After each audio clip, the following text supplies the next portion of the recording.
Números capítulo 10. O Senhor Deus disse a Moisés o seguinte: faça 2 trombetas de prata batida. Com elas você chamará o povo para reunir e dará o sinal de partida do acampamento. Quando forem tocadas as 2 trombetas, todo o povo se reunirá com você na entrada da tenda sagrada. Porém, quando uma só for tocada, apenas os chefes dos grupos de família se reunirão com você. Quando tocarem sons curtos e fortes, as tribos acampadas a leste deverão começar a sair. Quando tocarem pela segunda vez sons curtos e fortes, as tribos que estão ao sul começarão a sair. O sinal para a partida serão toques curtos e fortes, mas para reunir o povo deverão ser dados toques longos. Os encarregados de tocar as trombetas serão os sacerdotes que são descendentes de Arão. A seguinte lei será obedecida para sempre pelos israelitas. Quando vocês estiverem em guerra no seu próprio país, defendendo-se de um inimigo que os atacou, toquem o sinal para a batalha com essas trombetas. Eu, o Senhor, o Deus de vocês, os ajudarei e os livrarei dos seus inimigos. Também nas ocasiões de alegria, isto é, nas festas da lua nova e nas outras festas religiosas, vocês deverão tocar as trombetas quando apresentarem o sacrifício que serão completamente queimados e as ofertas de paz. Então eu os ajudarei. Eu sou o Senhor, o Deus de vocês. No segundo ano, depois que o povo saiu do Egito, no dia 20 do segundo mês, a nuvem se levantou de cima da tenda sagrada. Nesse dia, os israelitas começaram a caminhar, partindo assim do deserto Sinai, e a nuvem parou no deserto de Parã. Assim, pela primeira vez, eles começaram a caminhar conforme a ordem que o Senhor tinha dado a Moisés. Primeiro saíram os que eram da bandeira da tribo de Judá, grupo por grupo, comandado por Nazon, filho de Aminadab. Natanael, filho de Zoar, comandava a tribo de Zacar, e Eliabe, filho de Elon, comandava a tribo de Zebulon. Então a tenda foi desarmada, e os levitas dos grupos de famílias de Gerson e de Merari partiram levando a tenda. Depois saíram aqueles que eram da bandeira levada pela tribo de Ruben, grupo por grupo, comandado por Elisur, filho de Sedeur.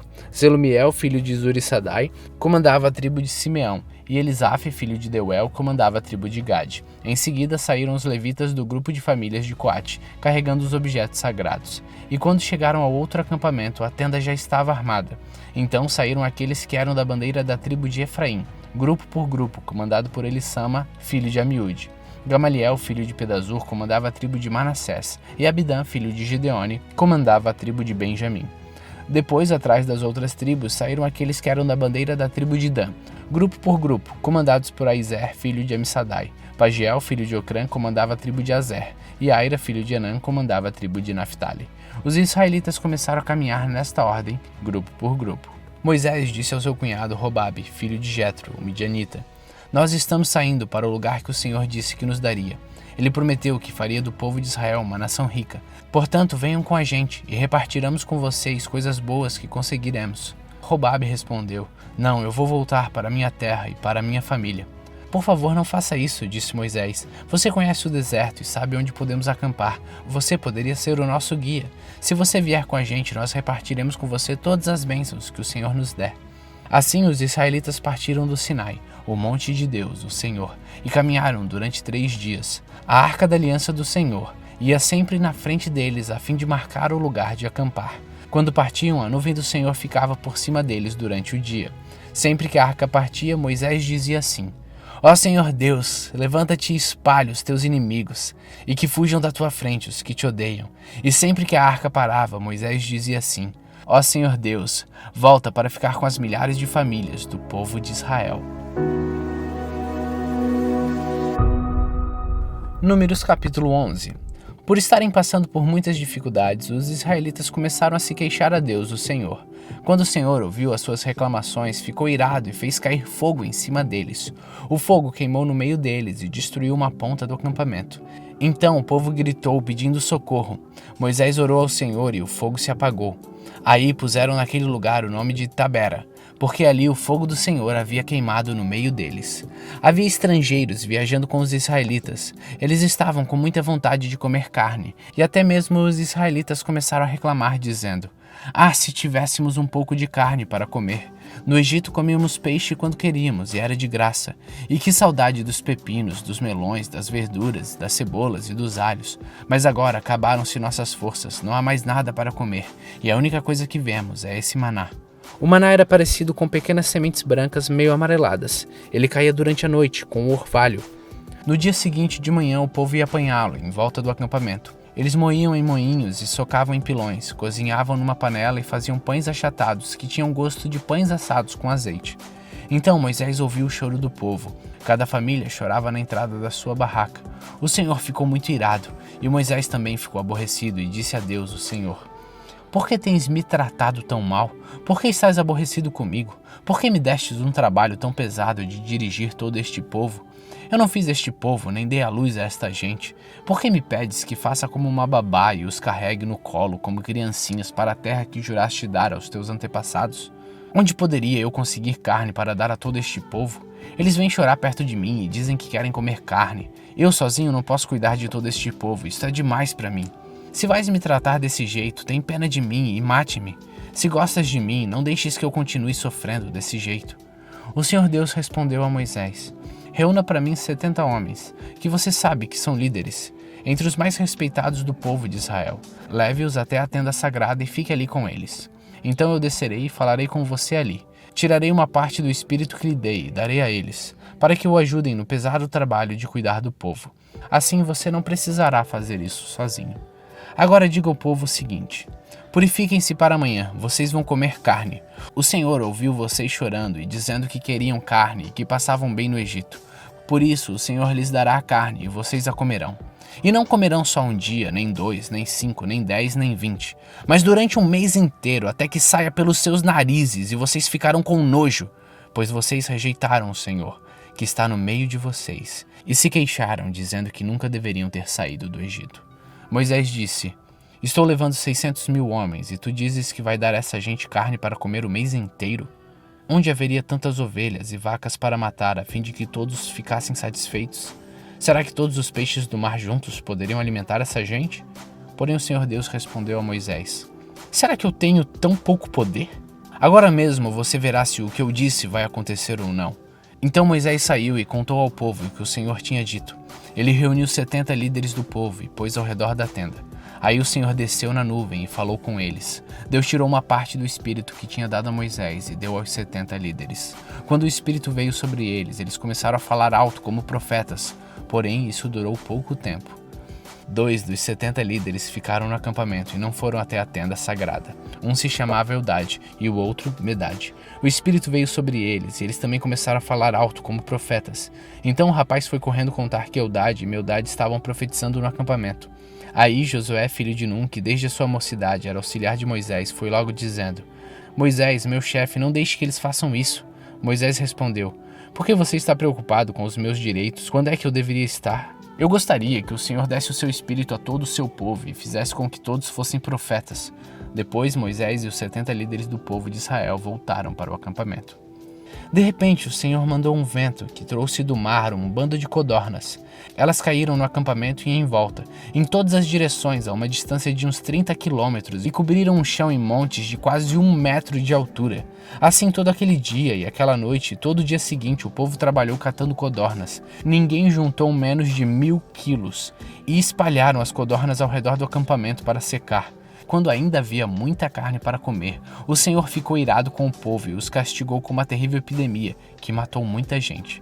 Por isso puseram naquele lugar o nome de Quibrot-Ataava, que quer dizer as sepulturas do desejo, pois ali foram sepultadas as pessoas que estavam loucas de vontade de comer carne. Depois os israelitas foram até Azerote e acamparam ali.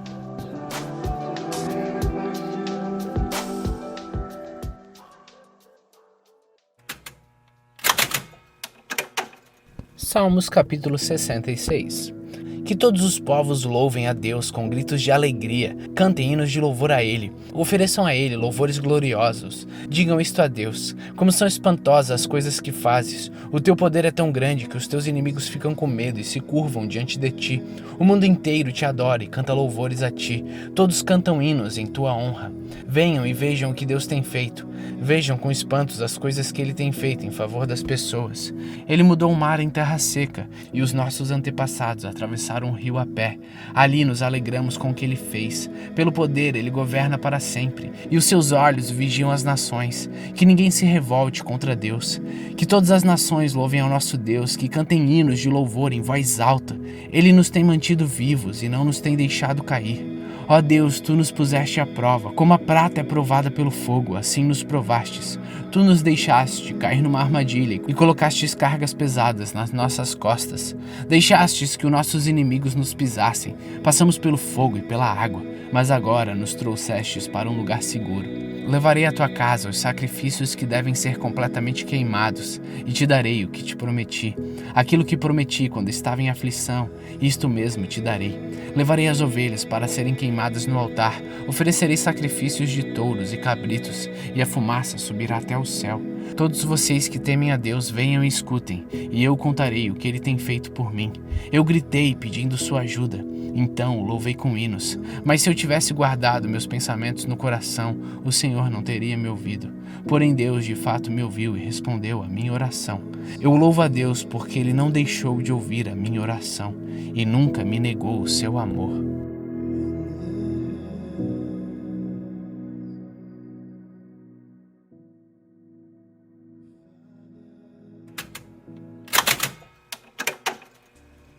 João capítulo 7. Depois disso, Jesus começou a andar pela Galiléia. Ele não queria andar pela Judéia, pois os líderes judeus dali estavam querendo matá-lo.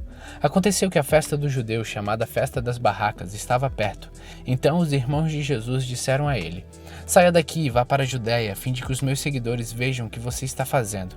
Pois quem quer ser bem conhecido não deve esconder o que está fazendo. Já que você faz essas coisas, deixe que todos o conheçam. Até os irmãos de Jesus não criam nele. Ele respondeu: A minha hora ainda não chegou, mas para vocês qualquer hora serve. O mundo não pode ter ódio de vocês, mas tem ódio de mim, porque eu afirmo que o mundo faz é mal. Vão vocês à festa, mas eu não vou, porque a minha hora ainda não chegou. Jesus disse isso e ficou na Galiléia. Depois que os seus irmãos foram à festa, Jesus também foi, mas fez isso em segredo e não publicamente. Os líderes judeus o procuravam na festa e perguntavam: Onde é que está aquele homem? Na multidão havia muita gente comentando sobre ele. Alguns diziam: Ele é bom. Não, ele engana o povo, afirmavam outros. Mas ninguém falava abertamente sobre ele, porque todos tinham medo dos líderes judeus. Quando a festa já estava no meio, Jesus foi ao templo e começou a ensinar. Os líderes judeus ficaram muito admirados e diziam: Como é que ele sabe tanto sem ter estudado? Jesus disse: O que eu ensino não vem de mim, mas vem de Deus que me enviou. Quem quiser fazer a vontade de Deus saberá se o meu ensino vem de Deus ou se eu falo em meu próprio nome.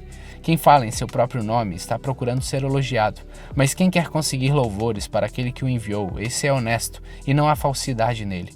Foi Moisés quem deu a lei a vocês, não foi? No entanto, nenhum de vocês obedece à lei. Por que é que vocês estão querendo me matar? A multidão respondeu: Você está dominado por um demônio.